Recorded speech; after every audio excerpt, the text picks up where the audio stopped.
President Trump's massive spending plan, nicknamed the Big Beautiful Bill, well, it's on shaky ground in the House. After squeaking through the Senate with a tie-breaking vote from Vice President JD Vance, the bill now faces fierce resistance from both sides of the aisle.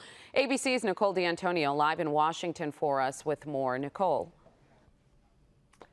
Well, and John, Rachel, we've been watching this very closely. House Speaker Mike Johnson expects a vote in the House either today or tomorrow, but he warns that the bad weather is impacting lawmakers from returning here to Washington, D.C. after more than 1,200 flights were either delayed or even canceled. This morning, President Trump's so-called Big Beautiful Bill faces a battle in the House. I'm optimistic as always.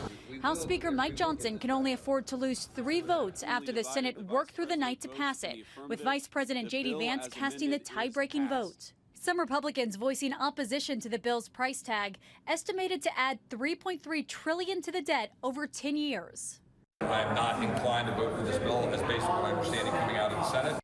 And House Democrats united against it. This dangerous and extreme Republican budget will result in Americans losing their lives.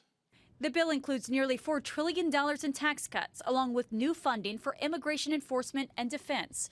It would also eliminate taxes on tips and overtime, and it imposes work requirements on Medicaid. A nonpartisan analysis claims nearly 12 million Americans could lose health insurance. But President Trump insists the Medicaid cuts only target waste, fraud, and abuse.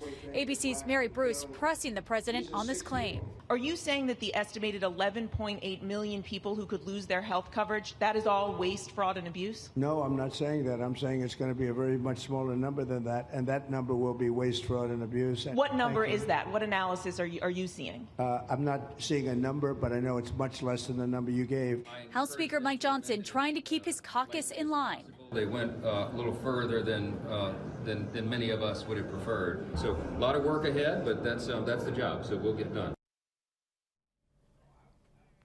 Now, overnight, a key House panel has voted to send President Trump's signature bill to the floor. The president says he wants the bill passed by July 4th, but he acknowledges that's going to be very hard to do.